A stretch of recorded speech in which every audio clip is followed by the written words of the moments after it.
Hey, this is Sasha, and thanks for joining me here for another Let's Talk Stock session.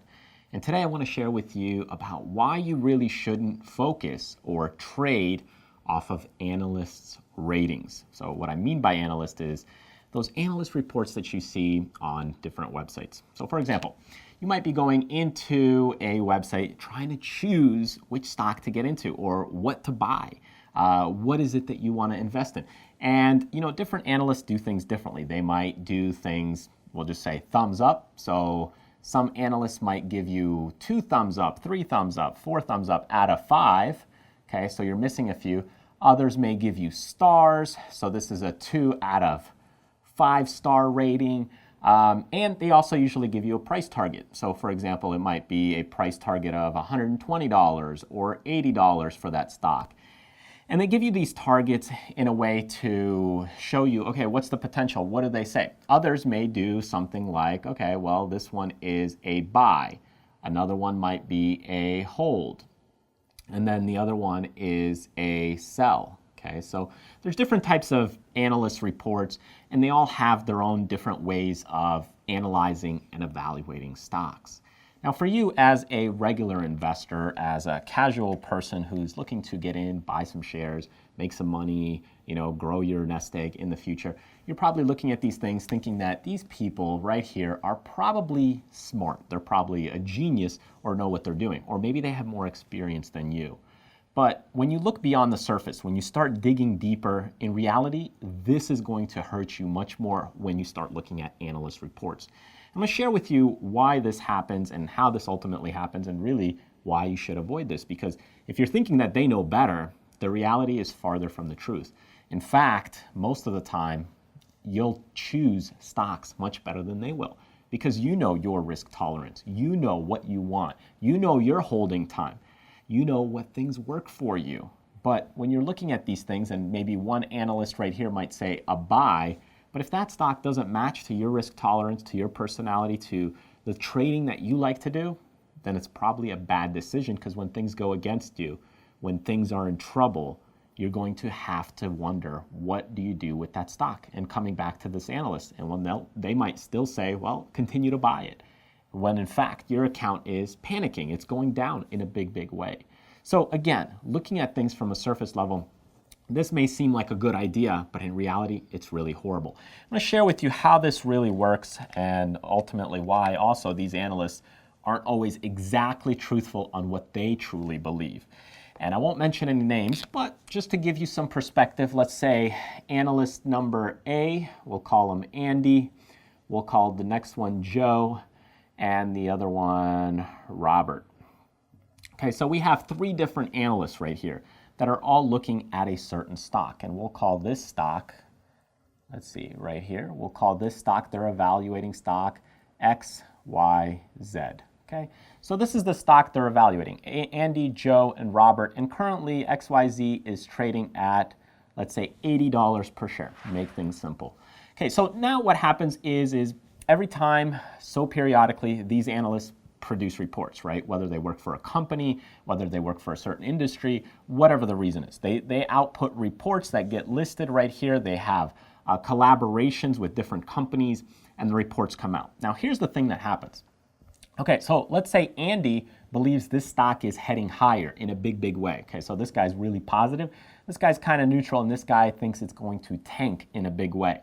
So Andy might say, okay, well, I'm projecting that this stock is actually going to go to 120.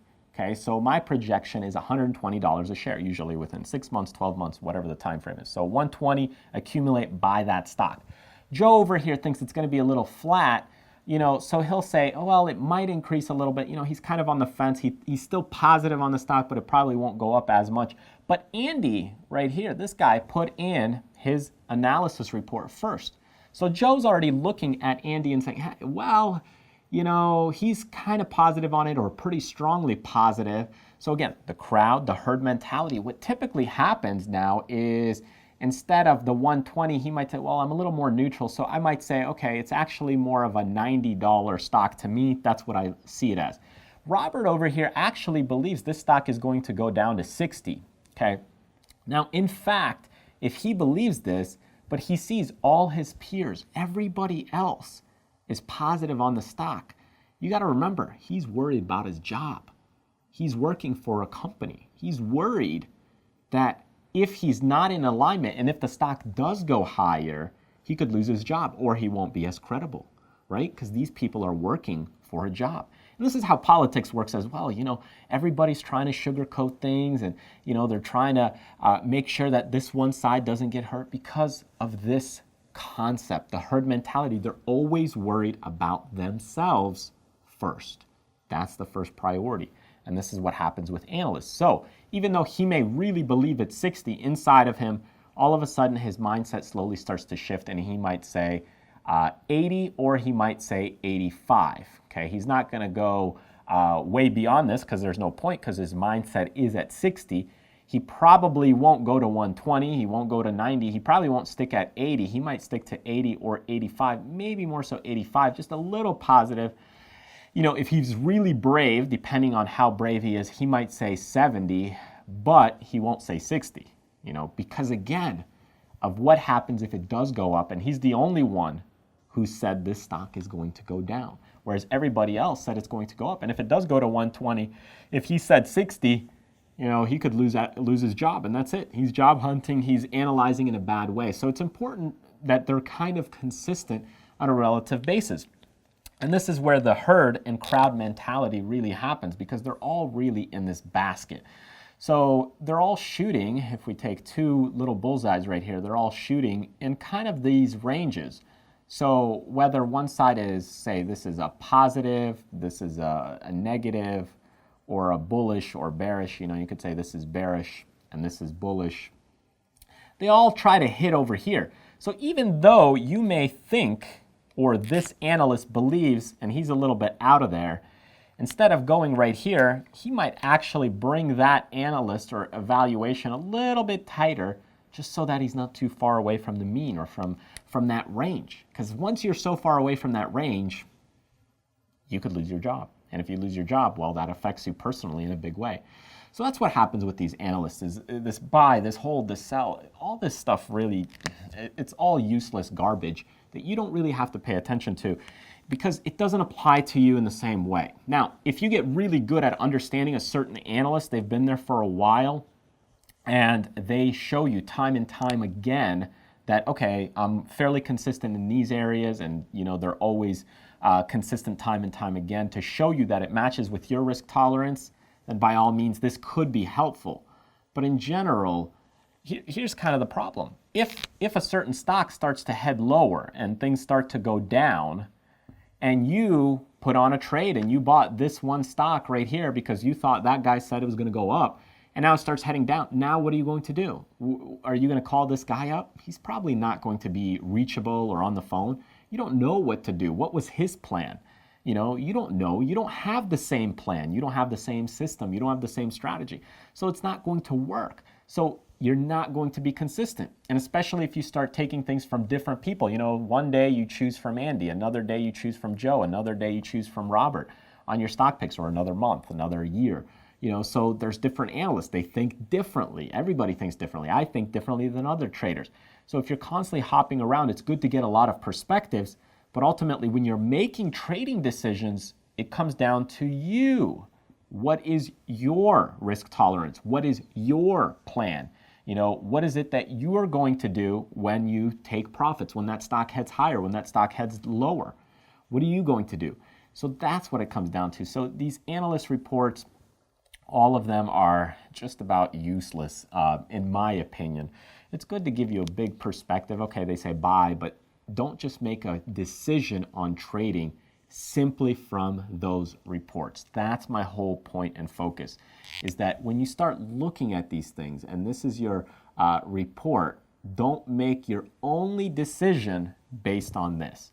You can get a perspective. You can say, okay, well, most of them are in the buy, one or two kind of hold or sell, but the majority are buy. So let me evaluate that further. Why am I going to buy it? Why am I going to get into the stock? What's my plan if it goes against me?